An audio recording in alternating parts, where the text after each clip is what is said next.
Всем привет, с вами Свят, Рейн из команды Firebeavers, и сегодня будет мини-гайд по мувменту. Разберем основные детали мувмента, как их применять и что из этого у вас может получиться.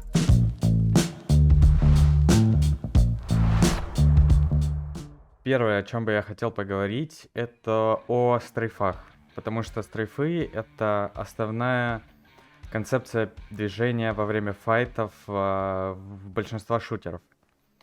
Стрейфы бывают разные, и стрейфы... Для начала вы должны научиться просто стрейфиться. Сейчас я это все объясню. Дальше у вас... И следующим шагом, по моему мнению, должны быть стрейфы под определенное оружие. Потому что, как мы знаем, в Апексе, в зависимости от того, какое оружие у вас сейчас в руках, и в каком оружии вы в ВДСе, у вас изменяется скорость. Привожу пример стрейфов в ВДСе. То есть в тот момент, когда вы прицеливаетесь. Вот, к примеру, вы просто делаете обычные стрейфы АД, мы видим скорость. В руках у меня кар, то есть ППшка. Сейчас я захожу в АДС, прицеливаюсь. Скорость стала чуток меньше, но в принципе стрейфиться, что-то придумывать еще можно. Сейчас я взял в руки Sentinel, то есть снайперку. Начинаю прицеливаться. Мы видим, как сильно замедляется скорость. То есть скорость значительно падает. Те же самые стрейфы, просто без оружия. Как изменяется тоже скорость. Существует два типа стрейфов, самых обычных. Это короткие стрейфы, то есть когда вы быстро нажимаете клавиши, ваш персонаж передвигается короткое расстояние, но он меняет свою директорию. И стрейфы длинные. Это когда вы долго зажимаете там лево, вправо, лево вперед, лево назад. То есть стрейфы на более длительную дистанцию. Уметь должны вы делать и такие стрейфы, и дальше их комбинировать. Сейчас я приведу пример, как нужно стрейфиться в идеале. То есть вы стрейфитесь быстро и комбинируете это с длинными стрейфами, с приседом и прыжками. Но прыжки неэффективные, на большинство оружия они неэффективны. На каких оружиях прыжки эффективны? Это любые дробовики, потому что аккуратность с дробовиков в прыжке не изменяется. То есть куда вы стрельнули, туда пули и летят. Это дробовики. И также очень круто комбинировать прыжки с Вингманом в руках. То есть у него тоже аккуратность почти не изменяется. Вот, я просто стреляю по таргету. Я стрейфлюсь, прыгаю. Аккуратность почти не изменяется. То есть есть два типа оружия, с которым стрейфы с прыжками можно комбинировать и переигрывать противника чисто на мувменте. Запоминаем, это все дробовики, абсолютно все, и Вингман. Сейчас я покажу все это от третьего лица, как должны выглядеть ваши стрейфы, и как вы можете их практиковать допустим, не в игре, а сначала на стрельбище, и потом переводить все в игру. Во, ништяк.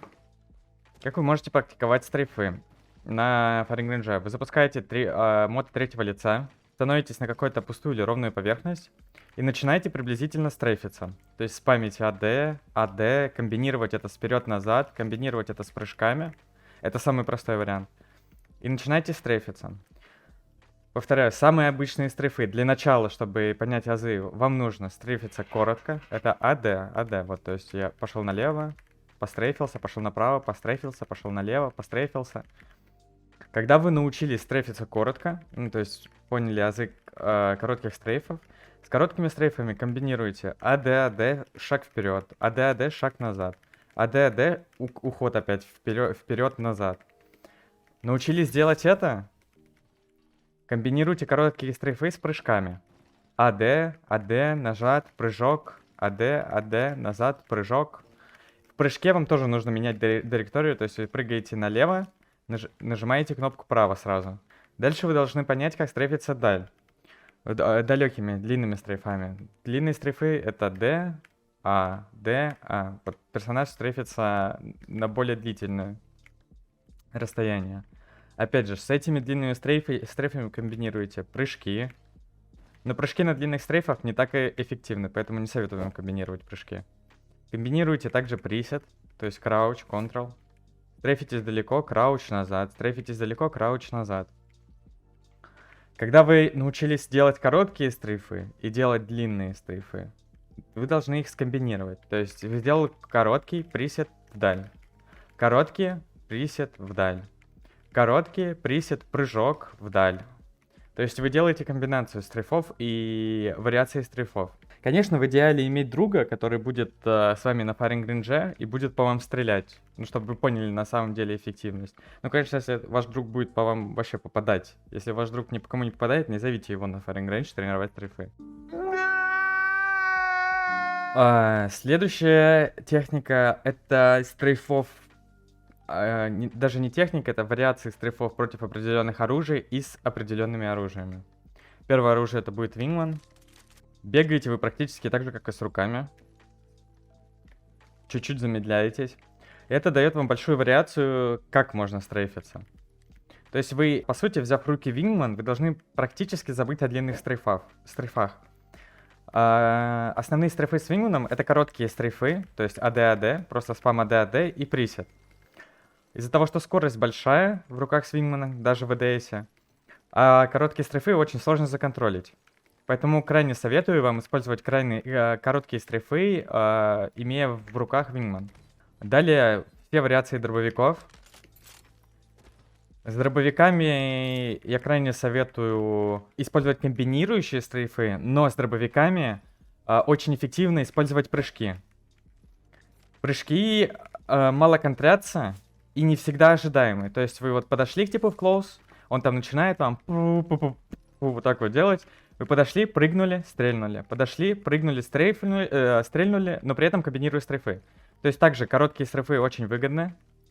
Против дуэли, когда у человека нет дробовиков. Когда у человека есть дробовик в руках, то есть у вас дуэль 1 на 1 на дробовиках, крайне советую использовать длинные стрейфы и в одну сторону. Это никто не ожидает, и на вас посмотрят как на дурачка, но попадут по вам примерно вот столько вот. Ну, 2 это типа пис. Повторяюсь. С Wingman стрейфы должны быть короткие, быстрые, короткие. Также комбинация с прыжком, но это вариативная. Допустим, вы можете все-таки не попадать в прыжке, потому что нужно там более-менее мышку контрить, но аккуратность будет стопроцентная. Вариация с дробовиками — это close, прыжки, короткие стрейфы и крайне эффективные длинные стрейфы долго не меняют директорию. То есть вы просто по кругу ходите к противнику. Если у него есть дробовик. Если у него нету дробовика, он стреляет с ППшки, то также короткие стрейфы и прыжок. Что делать, когда вы деретесь, допустим, 1 на 1, у вас флотлайн, а у противника Wingman? Какие стрейфы эффективны в этом плане, а какие нет? Во-первых, если это long range, я думаю, проблем у вас не будет перестрелять Wingman, ну или попасть побольше, если, конечно, человек не зарандомит. Если это close range, какие действия вы должны предпринять? В close range мы используем фишку того, что мы стреляем сначала в ADS. То есть в Apex есть фишка, вы стреляете в ADS, убираете ADS, и патроны летят в точь. Перед вами противник с Wingman. Вы заходите в ADS, стреляете, отжимаете. И какие стрейфы нужно использовать? Крайне рекомендую использовать длинные стрейфы и не короткие. Когда вы будете оставаться примерно на одном месте, противнику с Wingman ничего не помешает по вам очень много зарядить, так сказать. То есть вы стреляете, отпускаете и длинными стрейфами начинаете муваться. Чувствуете, что человек законтролил ваши стрейфы, начинаете менять свои стрейфы, добавляя прыжок, потому что флотлайн в close range тоже, ну как и любое оружие в close range, стреляет все в точку. Что делать с дробовиком? С дробовиком можно только спасаться и надеяться на то, что человек не попадет. В принципе, у дробовиков дробь большая, особенно у пискипера. Там не попасть будет в клазе сложно, и против дробовика просто можно помолиться. И не знаю кому, но стрейфы вас вряд ли спасут. Следующая техника — это движение в подкате. То есть обычная скорость персонажа. Вы передвигаетесь быстро с шифтом. Но чтобы ускорить свой процесс, вы должны делать подкат. Правильно? Это вас ускоряет. Если вы новичок, привыкайте к тому, что в Apex всегда нужно двигаться в подкате. Вы бежите, пробегаете дистанцию, набираете скорость, подкат. Бежите, набираете скорость, подкат. Ваша скорость увеличивается. Как придрочились к тому, чтобы в движении использовать постоянно подкат, начинайте это комбинировать с тем... Запись включил, да? Начинайте это комбинировать с прыжком. Подкат, прыжок. Набрали скорость, подкат, прыжок. Это достаточно быстро увеличит ваше передвижение по карте. Вы к этому быстро научитесь, это самая простая техника. Это, думаю, много вас спасет на ротейтах, на убеганиях от кого-то и тому подобное. Следующая тоже одна из простых техник, это wall jump. Что такое wall jump? Это отпрыгивание от стены. К примеру, вот так вот выглядит обычный прыжок от стены. То есть вы закарабкались и прыгнули. Как выглядит wall jump?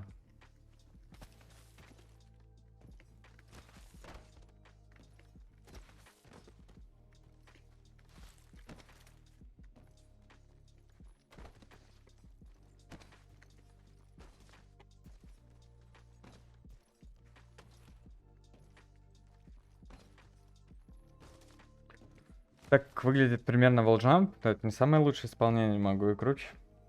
Как это делается? Вы бежите вперед. Когда вы понимаете, что расстояние от стены короткое, вот примерно вот как расстояние от этого блока, но можно, конечно, делать это и ближе, но для новичков, я думаю, так будет понятнее. Вот расстояние примерно этого блока. То есть, когда вы понимаете, стена уже слишком близко, вы начинаете отжимать W, вот вы бежите, отжимаете W, прыгаете, и не нажимая никаких посторонних кнопок для начала, в момент касания стены нажимаете прыжок еще раз. Получается, вы отпрыгиваете. Также можно комбинировать с любой директорией. Бежите вы направо, чтобы не прыгнуть косо. Вы бежите, нажимаете кнопку D, чтобы отпрыгнуть направо. Нажали кнопку А, отпрыгнули влево. Это если стена практически стоит к вам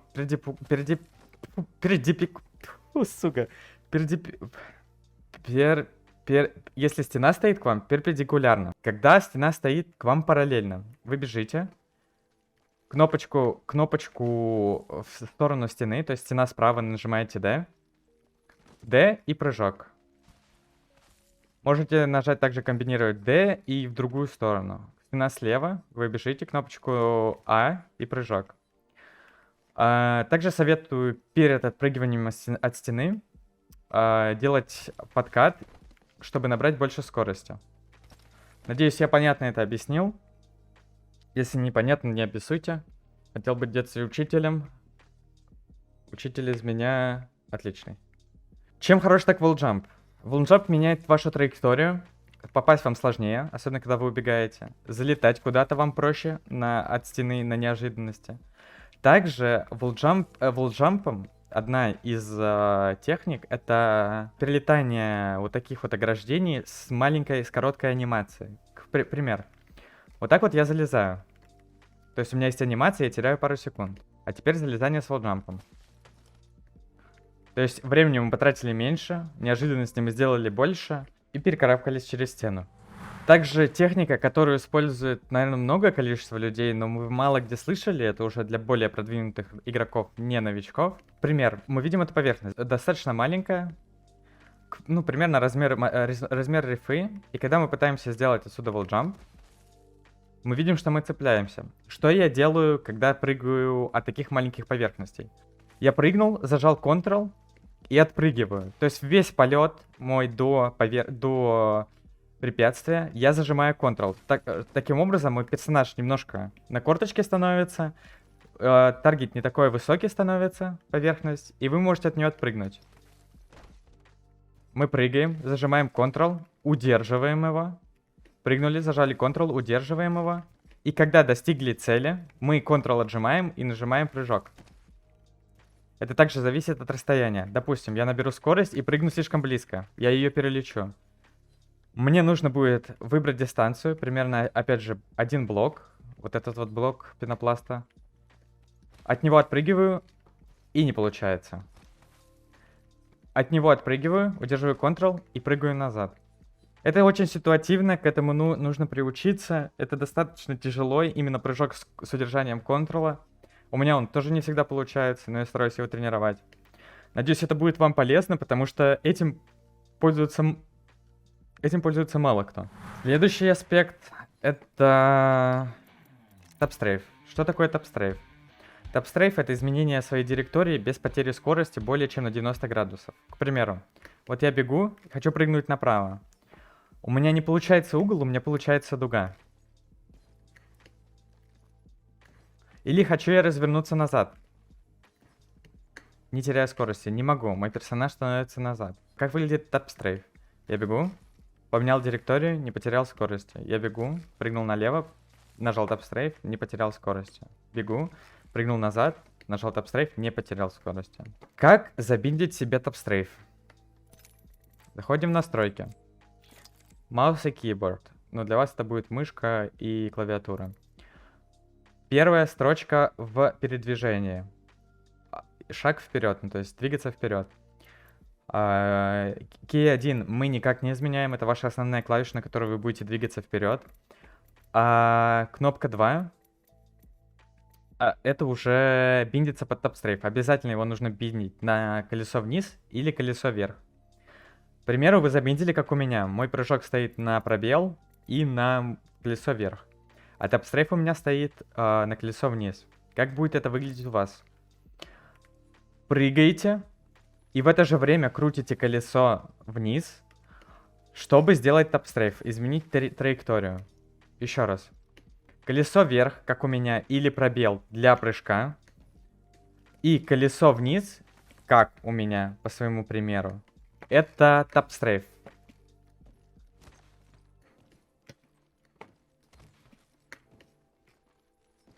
Вариации тапстрейфа на колесо вверх, колесо вниз, это вы выбираете для себя, потому что кому как удобно. Мне вот, например, удобнее прыгать на колесо вверх, еще с Counter-Strike и прочих игр. Кто-то прыгает вниз, а тапстрейф наверх. То есть вы выбираете это под себя индивидуально, но обязательно нужно забиндить на колесо. Прокрутка колеса вверх или вниз, иначе не получится на любую другую клавишу. Допустим, вы не допустим, а вы обязательно научились по этому гайду, как делать тапстрейф, правильно? Еще раз объясню, как его делать. Во время прыжка прокручиваете колесо в ту директорию, на которой у вас назначен тапстрейф, и меняете ее. В это время также нужно нажимать клавишу влево или вправо, чтобы изменить директорию. То есть вы бежите, вам нужно прыгнуть влево, нажали клавишу влево, прокрутили мышку влево, нажали клавишу влево, нажали прыжок и колесо вниз. Чем он так полезен? Во время файтов, помимо обычных стрейфов, коротких, длинных, вы можете прыгать и менять траекторию с тапстрейфом. К примеру, вы стрейфитесь, и тут резко что вы сделаете? Прыгнули, тапстрейф и назад. То есть, смотрите, вы прыгаете, к примеру, налево. Прыгнули налево, тапстрейф на... я направо прыгнул. Прыгнули налево, тапстрейф направо. Скорость сохранилась, вы поменяли траекторию движений, противник не ожидает. Прыгнули налево, тапстрейф направо, скорость сохранилась. Прыгнули направо, тапстрейф налево, скорость сохранилась. Но это самое обычное применение. Обычно в файтах, когда у вас перезарядка на оружие, у вас перезарядка замедляет вашу скорость, что вам нужно предпринять, чтобы вас не убили? Вы берете оружие в руки. Допустим, вы перезаряжаетесь, сделали длинный стрейф в любую сторону. И в этот момент стрейфите в правую сторону, к примеру, если вы побежали налево. Если вы бежите направо, тапстрейф в левую сторону, и по вам попасть намного труднее. Это что делать при стрейфах? Как тапстрейф решает в мувменте? Смотрите, вот это волджамп без тапстрейфа. Я практически не могу изменить свою директорию. Это волджамп с тапстрейфом.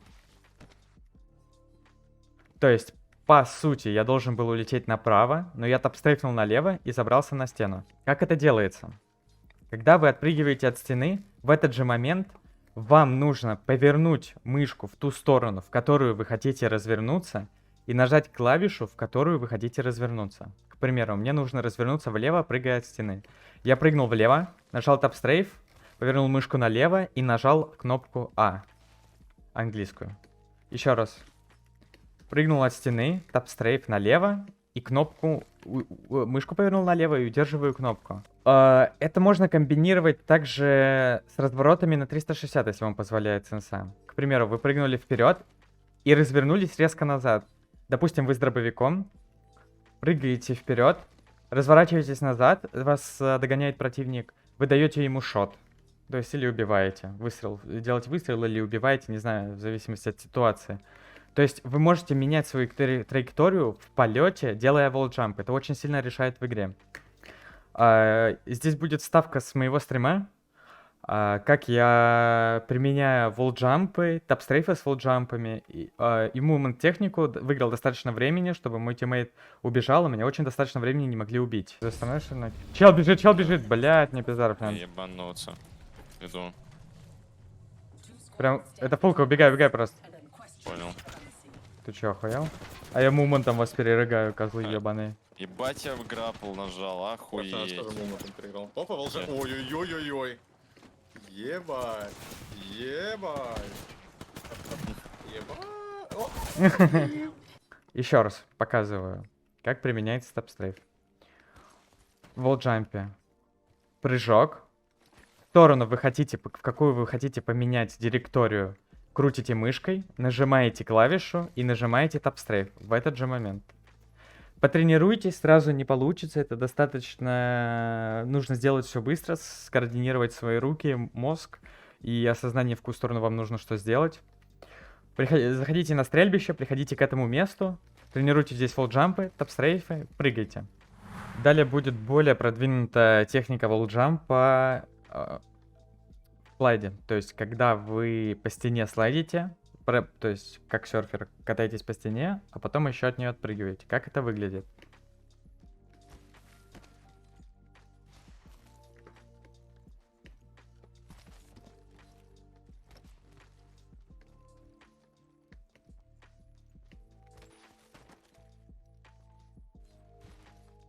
Как это делается? Вы должны в момент прыжка, когда вы нацепились на стену, вы должны нажимать кнопку передвижения в ту сторону, от которой вы отпрыгнули. К примеру, моя стена слева, я прыгаю справа. То есть я набегаю на стену, зажимаю кнопку вправо и отпрыгиваю потом. Я кнопку вправо удерживаю. Моя стена справа, я прыгаю слева, я удерживаю кнопку влево, а потом отпрыгиваю. То есть вы прыгаете на стену, нажимаете кнопку влево или вправо. Больше никаких кнопок нажимать не нужно. И в момент, когда вы понимаете, что вы теряете скорость уже, даже за пару миллисекунд до этого, это нужно понимать на интуитивном уровне, то есть это нужно тренировать. Вы берете и просто нажимаете прыжок, ваш персонаж отпрыгивает. Еще раз. К примеру, стена стоит слева. Вы стоите справа. При напрыгивании в стену вы нажимаете кнопку вправо, и после этого, после передвижения по стене слайда, вы нажимаете кнопку прыжок и отпрыгиваете. Стена стоит справа, а вы стоите слева. Вы прыгаете, удерживаете кнопку влево и еще раз прыгаете. Это все комбинируется с тапстрейфом. То есть после прыжка вы нажимаете тапстрейф, и, как я до этого рассказывал, по этой же технике, и меняете свою траекторию. Это также помогает в файтах, в убегании, в сокращении дистанции, в уворачивании от пуль и прочем. Нет, один идешь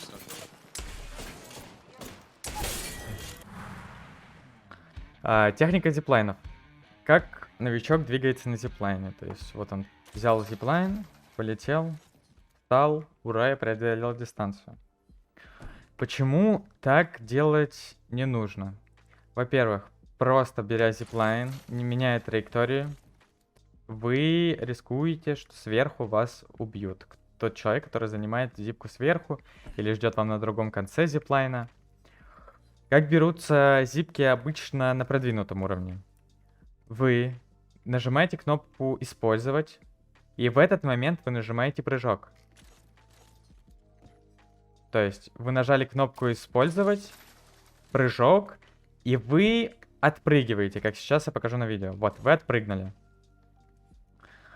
Что дальше делать? Нам же надо наверх. В момент того, как вы сделали эту комбинацию, вы разворачиваетесь и просто нажимаете «Использовать». Это сократить быстрее дистанцию вашу сверху. То есть вы этими прыжками быстрее доберетесь до верха. Вас сразу здесь не убьют, пока вы берете зиплайн. Также это комбинируется. Вот вы прыгнули. Нет, это ни с чем нахуй не комбинируется. Как зиплайны работают в повседневной жизни, не в тот момент, когда вы их используете. Если вы видите где-то по карте зиплайн, и вам надо бежать в ту сторону, вы просто Вы просто пробегаете мимо зиплайна. И дабы ускориться, вы нажимаете «Использовать» и «Прыжок» одновременно. То есть вы немножко выиграете в скорости и в расстоянии. То есть вы улетите чуть дальше и немного ускоритесь. Это можно делать прыжок, подкат, прыжок. Ну, в принципе, и все.